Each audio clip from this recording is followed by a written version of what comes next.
Thomas and the Christening. Thomas, the tank engine, was one of the first engines Sir Topham Hatt bought for the island of Sodor. A very positive purchase it was, as Thomas is one of the hardest working engines. He is quite versatile, as he can work with freight cars and coaches.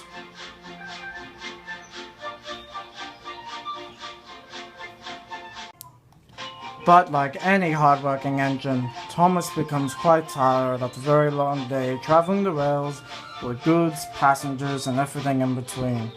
One morning, around 7 in fact, Thomas was chuffing into Brendam docks with a long line of freight cars. As usual, the freight cars were giving him trouble. Thomas, stay awake or we'll make you shake and quake. Come now, trucks. It's too early in the morning to be causing mischief.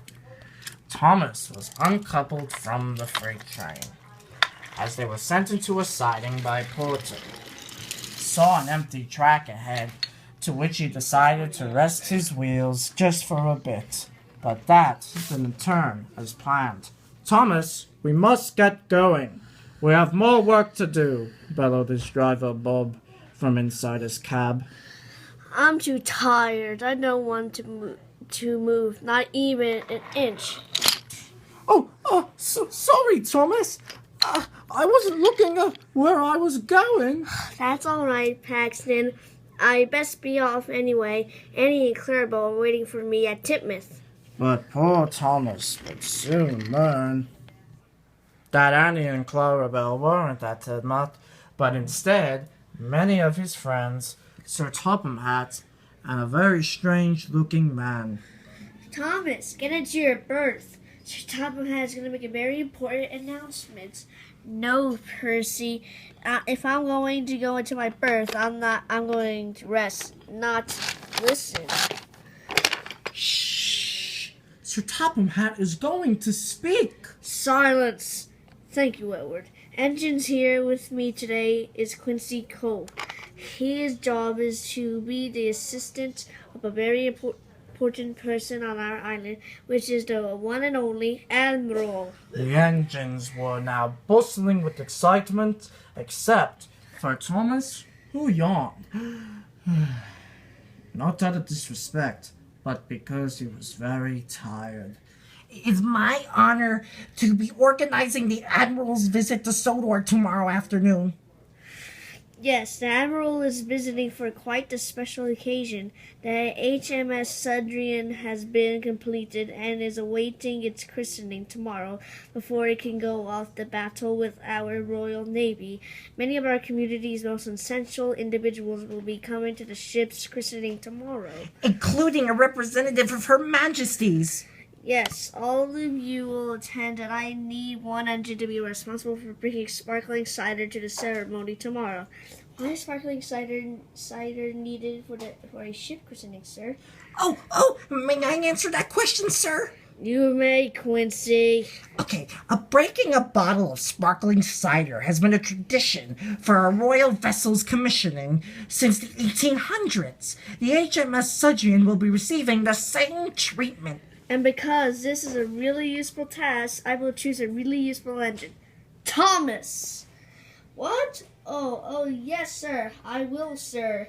He probably didn't even hear what he has to do. Of course he did, didn't you, Thomas? But even after all this excitement, Thomas was still going to sleep. The next morning, 7 once again, Thomas was once again at Brendam docks, awaiting for Salty to bring in the crate of sparkling cider. "Ooh, Thomas, what are you doing here so early?" Collecting something very important, Bill. Oh, why don't you tell us what it is? Thomas was getting quite cross. It was far too early in the morning for him to play 20 questions with the devious China Clayworks twins. You'll see when it gets here. But what Thomas didn't know was that the silly twins were coupling a boxcar of rubber bands to the back of him. A boxcar of rubber bands with a very crooked coupling. Thomas went forward and rubber bands went flying in every direction. Thomas, look at the mess you've made. This wasn't my fault. It was the... But Cheeky, Bill, and Ben were long gone by then.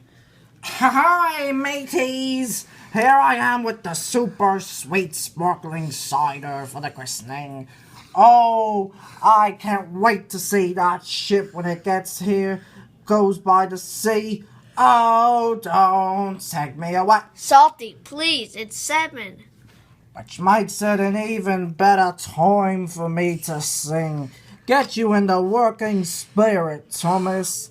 Luckily, Thomas was already coupling up to the sparkling cider, and he was able to sneak away before Salty began singing the next set of lyrics.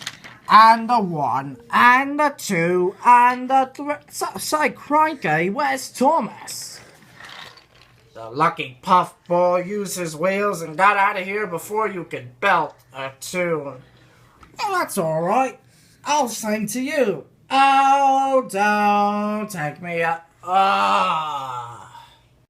Thomas was chuffing through the countryside with a flatbed full of sparkling cider. His eyes were getting droopier by the second. Stay awake, Thomas, said his driver from inside the cab. I'm trying so hard, Bob. I've been up this early for the past week. Thomas was so tired, he wanted no obstacles between the countryside and the fishing village where the christening would be taking place, but one was approaching. He put on his brakes. On the line was a lone owl, perched on a wooden plank. Cinders and ashes, a snow owl. They only migrate to Sodor every 2 years. I must stay still or it will fly away. But Thomas's steam from his wheels breaking in place disrupted the snow owl, and he flew away. Bother. Now I won't be able to show the engine of Titmuth, the only snow owl that will be on Sodor this year. You really thought I could fit a snow owl inside your cab, Thomas? Bellowed his driver. As much as amazing it was to see the owl, we must be off. But the owl only comes once every 2 years. Surely the ship can wait. It won't be going anywhere. Thomas's driver from the cab was getting quite cross with the engine. The HMS Sudrian will be going overseas for many years after its commissioning. It may get damaged during battle, so it's best we give it proper attention. The snow owl may show up again. Thomas was upset over missing the opportunity to have a snow owl on board, but also wanted to use this chance to rest a bit. Well, we're off again. On his way to the fishing village, Thomas had to take a coal refill at Nafford Station. Gordon, the big blue express engine, was coming into the station very fast with the Duke and Duchess's special coach to pick up passengers to attend the christening. He stopped right at the back of Thomas. Thomas! I have passengers to collect for the ceremony. Let's get a move on. I'm getting a new batch of coal, Gordon. That can't be rushed. But Gordon wouldn't take this as an excuse. He gave Thomas a little biff. Stop that, Gordon. Coal is spilling out. New, fresh coal. Gordon didn't like getting reprimanded, so he stopped. But from all the biffing and bashing, he got gotten coupled and attached to Thomas's caboose. I'm leaving now, Gordon. See you at the ceremony. Thomas was going, but without his caboose. He was almost out of the station canopy when his driver screamed, "Stop, Thomas! Stop!" What's the matter? You forgot your caboose. Gordon has it. Gordon! Oh, sorry, Thomas. Here you go. Thomas's caboose was recoupled.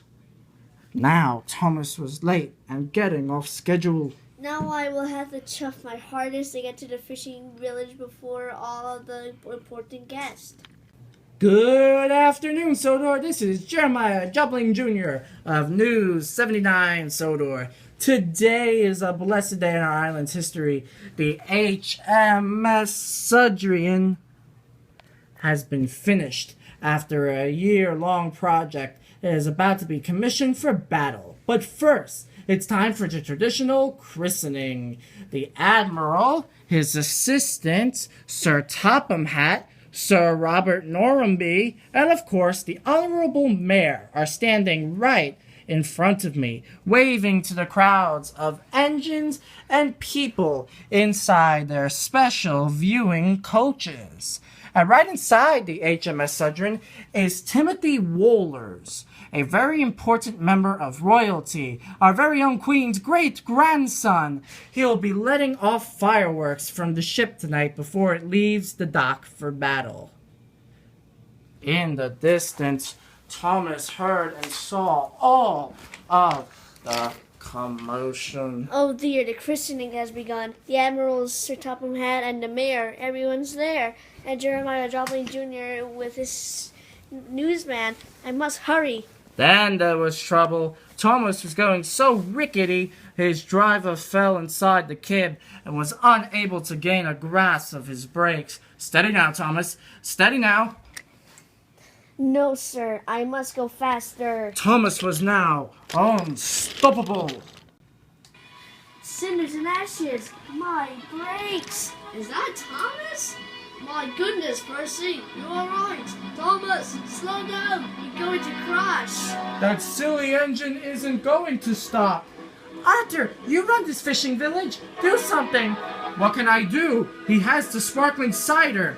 It seems that Thomas the tank engine cannot apply his brakes, everyone. There is bound to be a crash. The christening will be ruined. I repeat, the christening will be ruined. We must get the news van out of here. Thomas, I order you to stop. I can't, sir. Everyone, brace for impact. Thomas skidded down the final piece of track before the group of Sodor nobility and fell right over. The flatbed of sparkling cider also fell over. Glasses went flying into the air and with a mighty crash broke and spilled apple cider all over the ship. The HMS Sudrian is now soaked in a sparkling apple concoction. And Thomas was finally stopped. But off the rails, of course. Uh-oh. Thomas, I demand to know the meaning of this behavior. You have caused confusion and delay. This christening of our very beautiful HMS Sudrian is ruined. Yes, it is. Yes, sir. It is. I'm sorry. But everyone turned to the Admiral, who was now chuckling. What could be possibly funny about this, Admiral? Oh, my dear Topham. Let quirky Quincy answer that. Quincy, do you still have that photograph from the other ship christening I attended? Right here, sir. See all? Our very own Duchess of Cambridge was christening the Royal Princess ship not too long ago by breaking a glass bottle of sparkling cider on its hull. That's exactly what this really useful blue tank engine has done for us. Albeit a tad bit more cider than used and expected, and definitely more than the Duchess used when christening the Royal Princess. Well then, Thomas, I apologize for yelling at you. 3 cheers for the number 1 train, Thomas. Whistles and claps were heard all around the fishing village. Hooray for Thomas! He saved the christening. Camera crew, we can go back now. They're happy again. Oh my, I must say, this was one of the more interesting ship christenings I've ever been a part of. Even more than the one in South Africa last month? Oh yes, why don't I tell everyone of that adventure? Not to be rude, sir, but don't you think we should get Thomas back on the rails? Of course, right, Duck? Yes. Please fetch Harry at once. On it. But even on his side, Thomas the Tank Engine felt like his boiler was going to burst from pride. Congratulations again, Thomas, and of course, to Her Majesty's Sudrian. Hoorah! That night, the engines and all of Sodor's nobles were waiting for Timothy's call. The fireworks were to be let off soon from the HMS Sudrian. Thomas? Yes, Percy? I'm happy to be friends with such a really useful engine. Thomas blushed. Thank you, Percy, and thank you, everyone, for your support and keeping up with tired old me this week. Oh, we understand, Thomas. We're hard workers that get tired from time to time. Let's look at Toby. Shoo! Shoo! Shoo! Everyone, Sir Top of my heart's got the call from Timothy. Look into the distance. In the beautiful night sky, the fireworks from the bold and beautiful HMS Sudrian could be seen. It's almost like bits of colored stars exploding and leaving their dust over the island. I must say, Timothy leads a fantastic fireworks program. Isn't that right, Quincy? Of course, Mr. Admiral. Sir? While everyone was giggling at quite quirky Quincy, Thomas was thinking about his lovely day, full of obstacles, accidents, but still bravery and pride. Before he went fully into his berth for the night and to sleep, he squinted, and in the night sky, amongst the fireworks, he saw a speck of white, and he was certain it was the snow owl. Thank you, Snow Owl, for giving me strength. While Thomas may never see the snow owl again, he has learned from it that no matter how you feel, grumpy or sad, with good friends, seemingly hard jobs go like clockwork and are always fun and rewarding here on the island of Sodor. And with that, Thomas finally went to sleep. The